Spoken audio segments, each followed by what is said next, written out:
तिच्या नवऱ्याने तिला विवस्त्र करून घराबाहेर काढलं. तिनेच आज जगभरात आपल्या भारताचं नाव मोठं केलंय. आज तिने कॉमनवेल्थमध्ये गोल्ड मेडल जिंकलंय. एका रात्री पतीने तिला मारहाण केली, तिचे कपडे फाडले आणि तिला विवस्त्र अवस्थेमध्ये घराबाहेर काढलं. ज्या शेजारच्यांसमोर तिचा अपमान झाला त्यांच्या समोरच ती मदतीसाठी उभी होती, पण कुणी पुढे आलं नाही. आणि कदाचित त्याच रात्री तिच्या आयुष्याची दुसरी इनिंग सुरू झाली होती. कारण ज्या स्त्रीकडे एकेकाळी अंग झाकण्यासाठी कपडे नव्हते, विवस्त्र करून घराबाहेर काढलं, त्याच स्त्रीच्या खांद्यावर आज तिरंगा होता आणि गळ्यामध्ये कॉमनवेल्थ गेमचं गोल्ड मेडल. ही गोष्ट आहे हरियाणातील शर्मिला धनखडची. नमस्कार, मी श्रुती पाटील आणि तुम्ही पाहतात लगाव बत्ती. शर्मिलाचं बालपण सुद्धा संघर्षातच गेलं. ती अवघी 2 वर्षाची असताना तिला पोलिओ झाला. घरची परिस्थिती इतकी हालाकीची होती की 2 वेळचं अन्न सुद्धा मिळत नव्हतं. वडील शेतकरी होते आणि कर्जाच्या ओझ्यामुळे अनेकदा महिनोन्महिने घरापासून दूर असायचे.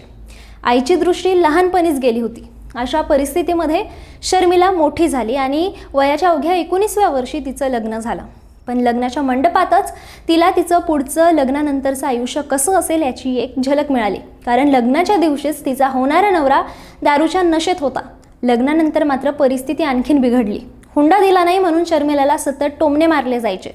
तिच्या अपंगत्वाची खिल्ली उडवली जायची. नवरा दारू प्यायचा, शिवीगाळ करायचा आणि मारहाण करायचा. काही काळानंतर शर्मिला आई झाली, पण जेव्हा मुलगी आजारी पडली तेव्हा तिच्या नवऱ्याने मुलीची जबाबदारी घेतली नाही. एकदा तिच्या 4 महिन्याच्या मुलीला प्रचंड ताप होता. शर्मिला तिच्या उपचारासाठी धावपळ करत होती, पण तिचा नवरा मात्र दारू पिण्यामध्ये व्यस्त होता आणि दुर्दैवाने दुसऱ्या दिवशी त्या मुलीचा मृत्यू झाला. पण एवढ्यावरही शर्मिलाच्या आयुष्यातला त्रास थांबला नाही. दुसऱ्यांदा मुलगी झाली तर नवऱ्याचा त्रास आणखीनच वाढला. तिसऱ्यांदा गर्भवती असताना पोटात मुलगी असल्याचं कळाल्यानंतर नवऱ्याने गर्भपात करण्यासाठी दबाव टाकला. एका रात्री तर त्याने औषध देऊन गर्भपात करण्याचा प्रयत्न केला. शर्मिला कशीबशी तिथून निसटली आणि माहेरी गेली. पण संसारातून बाहेर पडणं इतकं सोपं नव्हतं. एकीकडे 2 मुलींची जबाबदारी आणि दुसरीकडे नवऱ्याचा त्रास. घरात अनेकदा खायला अन्नही नसायचं.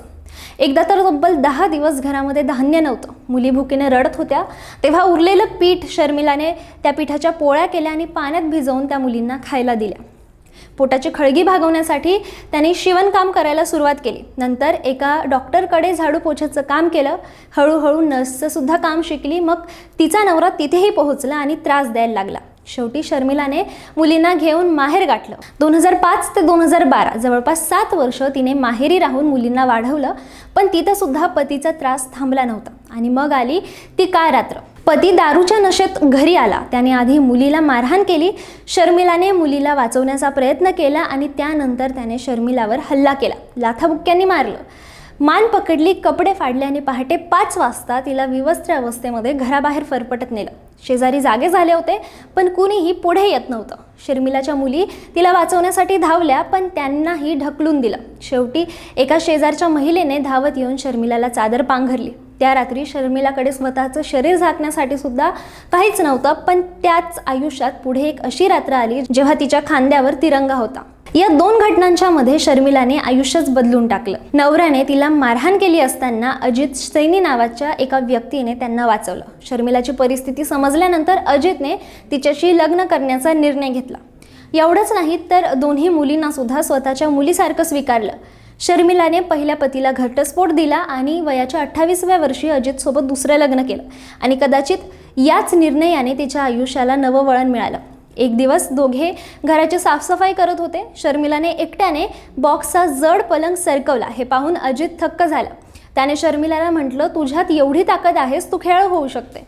शर्मिला हसली. तिला खेळाबद्दल काहीच माहीत नव्हतं. पण अजितने हार मानली नाही. त्याने पॅरा स्पोर्ट्सबद्दल माहिती मिळवली आणि अखेर शर्मिलाला रेवाडीच्या राव तुलाराम स्टेडियममध्ये पोहोचवलं. तिथे पॅरा ॲथलीट प्रशिक्षक टेकचंद यांनी तिला शॉर्टपुट म्हणजेच गोळाफेकीचा सराव करायला सांगितलं.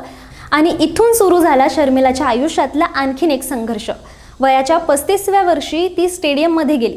तेव्हा लोकांनी तिची खिल्ली उडवली. या वयात खेळायला आली आहेस, कुणी म्हणलं म्हातारी झाली आहेस आंटी, घरी बस. पण शर्मिलाने कुणाचंही ऐकलं नाही. तिने ठरवलं होतं, आता आयुष्य इतरांच्या बोलण्यावर नाही तर स्वतःसाठी जगायचं. सराव सुरू झाला, पण खेळासाठी डाएटची गरज होती. दूध, तूप, सप्लिमेंट्स. तिचा डाएटचा खर्च महिन्याला लाखो रुपयांपर्यंत पोहोचला. आणि इथे सुद्धा अजितने पुन्हा शर्मिलाची साथ दिली. त्याने गॅरेजमध्ये रात्रंदिवस काम केलं. शर्मिलाच्या प्रॅक्टिस साठी स्वतःचं घर विकलं, आईने सुद्धा जमीन विकली, पैसे कमी पडले म्हणून कर्ज घेतलं. शर्मिला मैदानात सराव करत होती आणि अजित तिच्या मागे उभे राहून सगळा भार उचलत होते. दोघांकडे पैसा नव्हता, पण एक स्वप्न होतं आणि त्या स्वप्नासाठी त्यांनी सर्वस्व पणाला लावलं. एका वर्षाच्या कठोर मेहनतीनंतर शर्मिलाने राष्ट्रीय चॅम्पियनशिपमध्ये गोल्ड मेडल जिंकलं. यानंतर तिचा आत्मविश्वास आणखीन वाढला.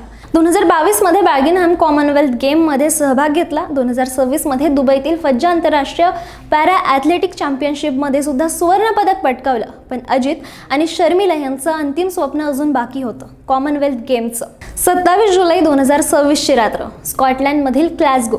शर्मिला महिलांच्या शॉटपुट स्पर्धेमध्ये उतरली. समोर प्रतिस्पर्धी होती. तिचा थ्रो 8.61 मीटर होता. शर्मिलाला माहीत होतं आज फक्त मेडलसाठी खेळायचं नाहीये, आज आपल्या सगळ्यांना उत्तर द्यायचंय. तिने शॉटपुट हातात घेतला, क्षणभर डोळे मिटले आणि मग पूर्ण ताकदीने गोळा फेकला. शर्मिलाने सुवर्ण पदक जिंकलं. त्या क्षणी तिच्या डोळ्यांसमोर कदाचित संपूर्ण आयुष्य उभं राहिलं असेल.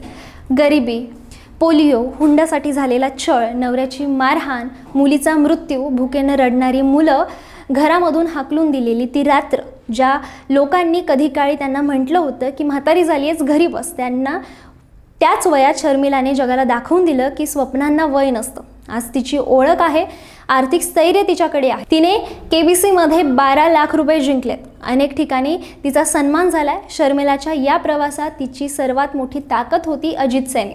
अजितने तिला फक्त पत्नी म्हणून स्वीकारलं नाही, तर तिच्या स्वप्नांवर विश्वास ठेवला.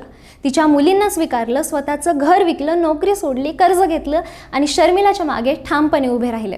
शर्मिला म्हणते की पुरुषाने जर ठरवलं तर स्त्रीचं आयुष्य उद्ध्वस्त करू शकतो, पण तोच पुरुष जर साथ देणारा असेल तर तिचं आयुष्य सुंदर सुद्धा बनवू शकतो. एक काळ असा होता जेव्हा शर्मिलाला शरीर झाकण्यासाठी एक कापड सुद्धा नव्हता आणि आज त्याच शर्मिलाच्या खांद्यावर तिरंगा आहे. तुम्हाला शर्मिला धनखडची ही स्टोरी माहीत होती का? मला कमेंटमध्ये नक्की सांगा आणि अशाच नवनवीन माहितीसाठी लगाव बत्तीला सबस्क्राईब करा.